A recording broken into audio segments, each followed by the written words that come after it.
Gracia y paz. Bienvenidos al plan de lectura por amor a su palabra. Una lectura bíblica para cada día del año en la versión Nueva Traducción Viviente. Hoy es 12 de enero. Iniciamos nuestro plan de lectura el día de hoy en Génesis capítulo 13. En este capítulo veremos a Abraham y su sobrino Lot, que tendrán algunas diferencias, lo que los llevará a su inevitable separación. Continuaremos nuestra lectura en el Nuevo Testamento. Mateo capítulo 12. Nuevamente el Señor Jesús estará en el centro de la controversia. En este capítulo veremos su autoridad respecto al día de reposo y la blasfemia, atribución de las obras de Jesús a Satanás por parte de sus adversarios. Y el Señor nos hablará de quiénes son realmente la familia de Dios. Regresaremos al Antiguo Testamento, al libro de Nehemías capítulo 2, y veremos la respuesta a sus oraciones al conseguir el apoyo y la buena voluntad del rey. Nehemías irá a Jerusalén dispuesto a reconstruir la ciudad y realizará una discreta inspección previa. Culminaremos nuestra lectura el día de hoy en el libro histórico del Nuevo Testamento, Hechos de los Apóstoles capítulo 12, donde veremos las amenazas externas contra la iglesia que no cesan. Ahora el rey Herodes Agripa se dispondrá a perseguir a la iglesia y encerrará a Pedro en la cárcel. Veremos cómo el Señor le ayuda en su escape de manera milagrosa y ajustará cuentas con el rey.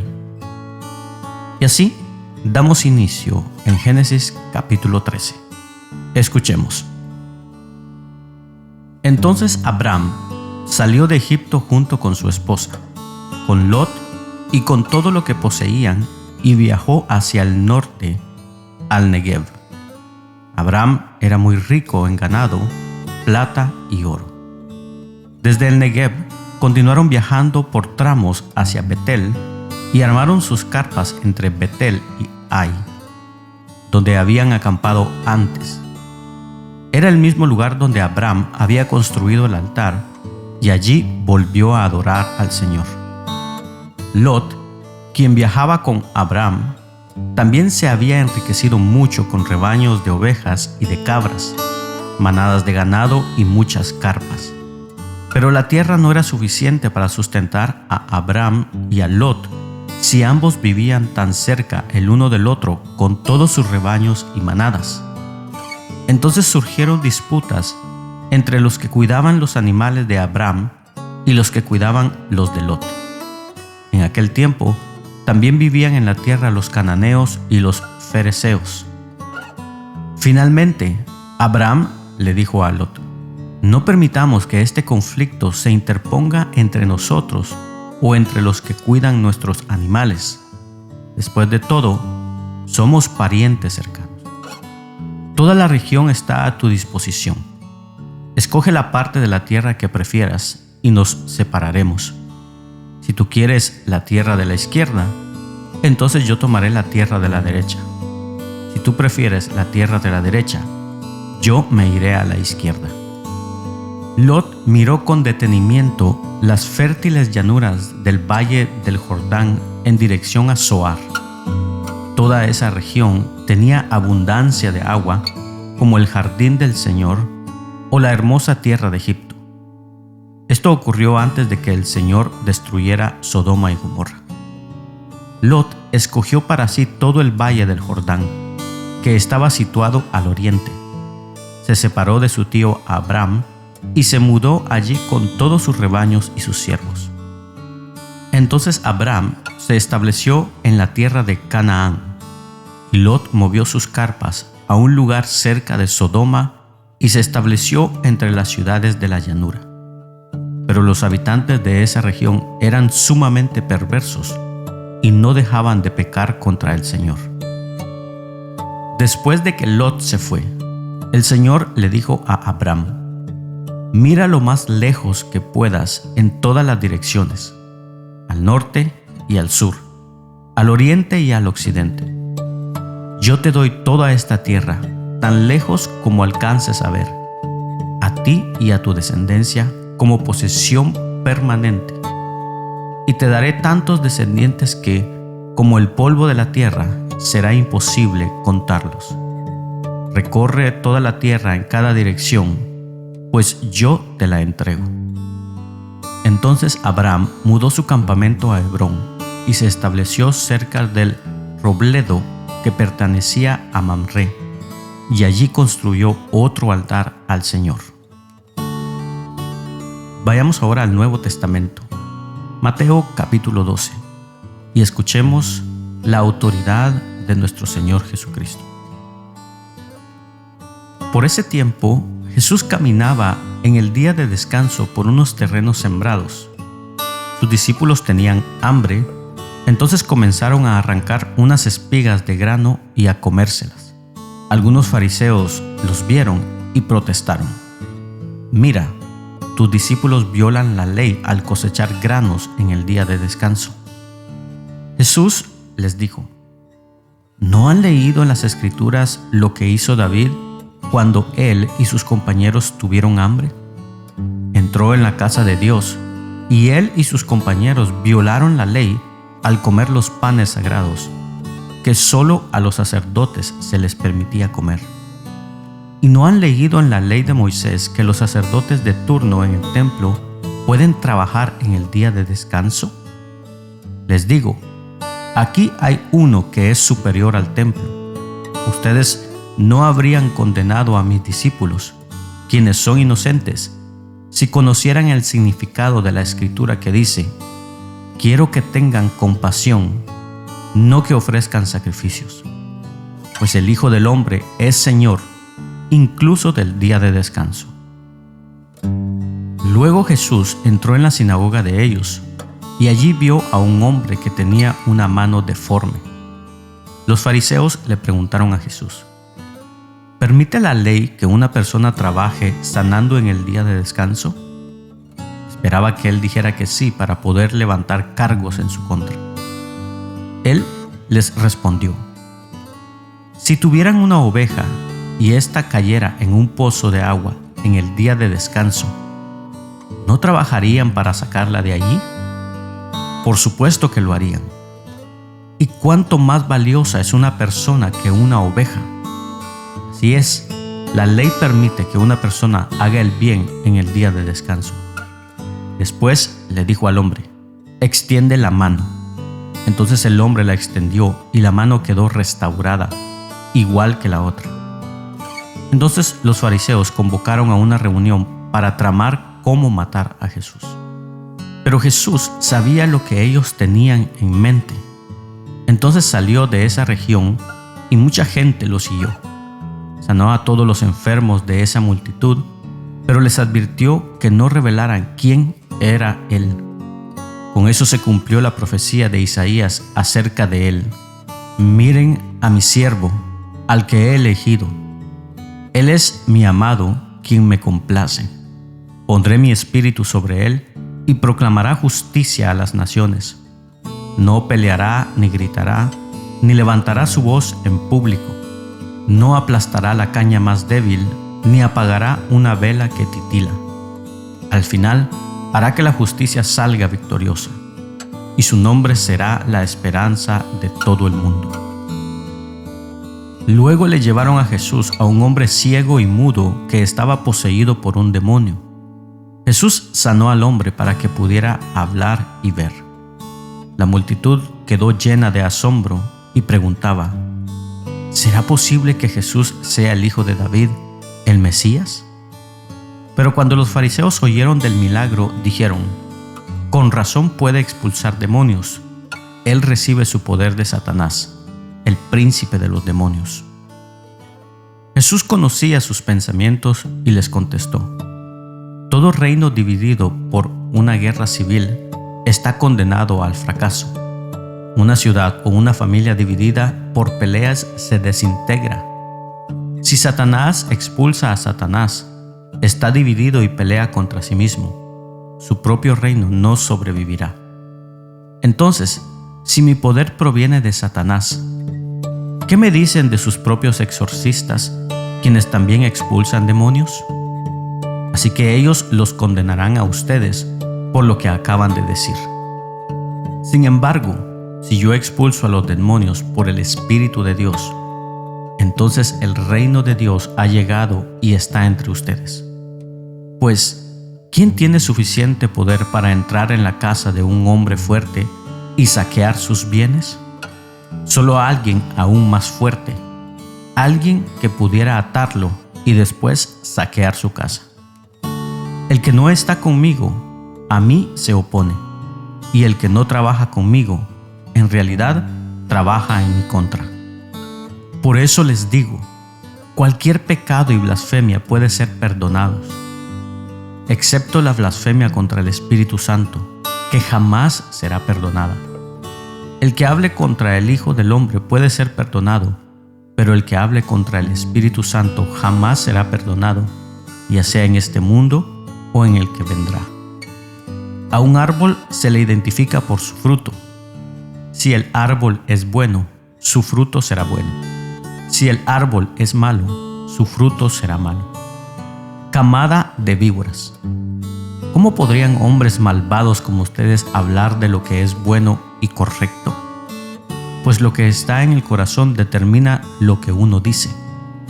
Una persona buena produce cosas buenas del tesoro de su buen corazón, y una persona mala produce cosas malas del tesoro de su mal corazón. Les digo lo siguiente: el día del juicio tendrán que dar cuenta de toda palabra inútil que hayan dicho. Las palabras que digas te absolverán o te condenarán. Un día, algunos maestros de la ley religiosa y algunos fariseos se acercaron a Jesús y le dijeron: Maestro, queremos que nos muestres alguna señal milagrosa para probar tu autoridad. Jesús les respondió: Solo una generación maligna y adúltera exigiría una señal milagrosa, pero la única que se les dará será la señal del profeta Jonás. Así como Jonás estuvo en el vientre del gran pez durante 3 días y 3 noches, el Hijo del Hombre estará en el corazón de la tierra durante 3 días y 3 noches. El día del juicio los habitantes de Nínive se levantarán contra esta generación y la condenarán, porque ellos se arrepintieron de sus pecados al escuchar la predicación de Jonás. Ahora alguien superior a Jonás está aquí, pero ustedes se niegan a arrepentirse. La reina de Saba también se levantará contra esta generación el día del juicio y la condenará, porque vino de una tierra lejana para oír la sabiduría de Salomón. Ahora alguien superior a Salomón está aquí, pero ustedes se niegan a escuchar. Cuando un espíritu maligno sale de una persona, va al desierto en busca de descanso, pero no lo encuentra. Entonces dice: volveré a la persona de la cual salí. De modo que regresa y encuentra su antigua casa vacía, barrida y en orden. Entonces el espíritu busca a otros 7 espíritus más malignos que él, y todos entran en la persona y viven allí. Y entonces esa persona queda peor que antes. Eso es lo que le ocurrirá a esta generación maligna. Mientras Jesús hablaba a la multitud, su madre y sus hermanos estaban afuera y pedían hablar con él. Alguien le dijo a Jesús: tu madre y tus hermanos están parados afuera y desean hablar contigo. Jesús preguntó: ¿quién es mi madre? ¿Quiénes son mis hermanos? Luego señaló a sus discípulos y dijo: miren, estos son mi madre y mis hermanos. Pues todo el que hace la voluntad de mi Padre que está en el cielo es mi hermano y mi hermana y mi madre. Regresemos al Antiguo Testamento, al libro de Nehemías capítulo 2, y escuchemos la respuesta a la oración de Nehemías. A comienzos de la siguiente primavera, en el mes de Nisán, durante el año 20 del reinado de Artajerjes, le servía el vino al rey y, como nunca antes había estado triste en su presencia, me preguntó: ¿por qué te ves tan triste? No me parece que estés enfermo. Debes estar profundamente angustiado. Entonces quedé aterrado, pero le contesté: viva el Rey para siempre. ¿Cómo no voy a estar triste cuando la ciudad donde están enterrados mis antepasados está en ruinas y sus puertas han sido consumidas por el fuego? El rey preguntó: bueno, ¿cómo te puedo ayudar? Después de orar al Dios del cielo, contesté: si al rey le agrada y si está contento conmigo, su servidor, envíeme a Judá para reconstruir la ciudad donde están enterrados mis antepasados. El rey, con la reina sentado a su lado, preguntó: ¿cuánto tiempo estarás fuera? ¿Cuándo piensas regresar?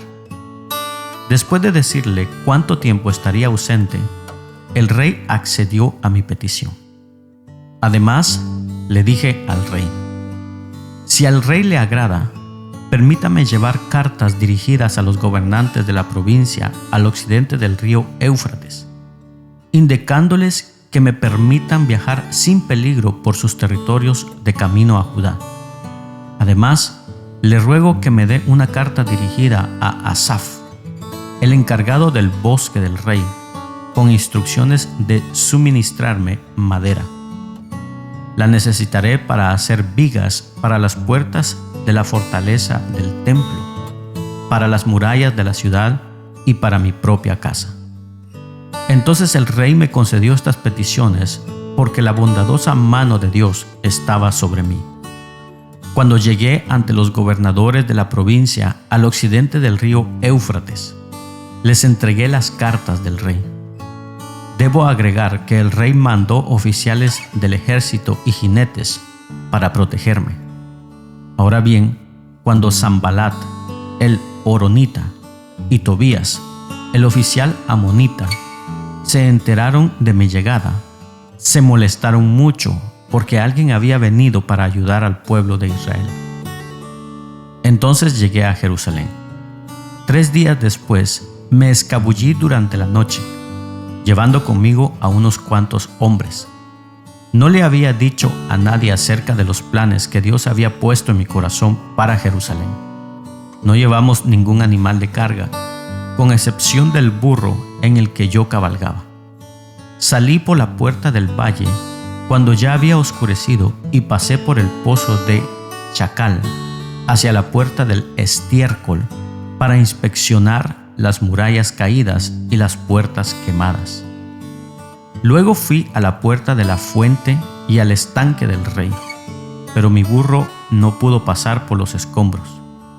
A pesar de que aún estaba oscuro, subí por el valle de Cedrón e inspeccioné la muralla, antes de regresar y entrar nuevamente por la puerta del valle. Los funcionarios de la ciudad no supieron de mi salida ni de lo que hice, porque aún no le había dicho nada a nadie sobre mis planes.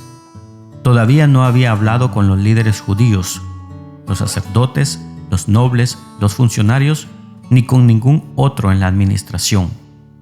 Pero ahora les dije: ustedes saben muy bien las dificultades en que estamos. Jerusalén yace en ruinas y sus puertas fueron destruidas por fuego.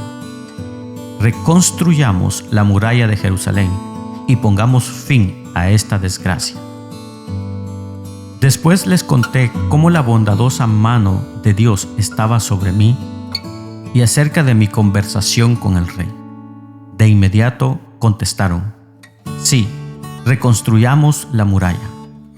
Así que comenzaron la buena obra. Sin embargo, cuando Sanbalat, Tobías y Gesem, el árabe, se enteraron de nuestro plan, se burlaron con desprecio. ¿Qué están haciendo?, preguntaron. ¿Se rebelan contra el rey? Yo contesté: el Dios del cielo nos ayudará a tener éxito. Nosotros, sus siervos, comenzaremos a reconstruir esta muralla, pero ustedes no tienen ninguna parte ni derecho legal o reclamo histórico en Jerusalén.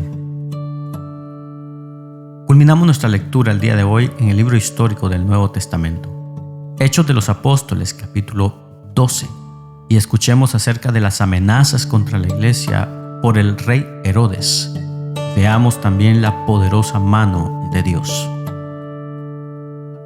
Por ese tiempo, el rey Herodes Agripa comenzó a perseguir a algunos creyentes de la iglesia. Mandó matar a espada al apóstol Santiago, hermano de Juan. Cuando Herodes vio cuánto esto le agradó al pueblo judío, también arrestó a Pedro. Esto sucedió durante la celebración de la Pascua. Después lo metió en la cárcel y lo puso bajo la vigilancia de 4 escuadrones de 4 soldados cada uno. Herodes tenía pensado llevar a Pedro a juicio público después de la Pascua. Pero mientras Pedro estaba en la cárcel, la iglesia oraba fervientemente por él.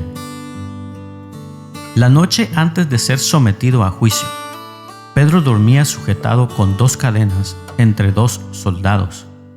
Otros hacían guardia junto a la puerta de la prisión. De repente, una luz intensa iluminó la celda y un ángel del Señor se puso frente a Pedro. El ángel lo golpeó en el costado para despertarlo y le dijo: «Rápido, levántate». Y las cadenas cayeron de sus muñecas. Después el ángel le dijo: «Vístete y ponte tus sandalias». Pedro lo hizo y el ángel le ordenó: «Ahora ponte tu abrigo y sígueme». Así que Pedro salió de la celda y siguió al ángel, pero todo el tiempo pensaba que era una visión. No se daba cuenta de que en verdad eso estaba sucediendo.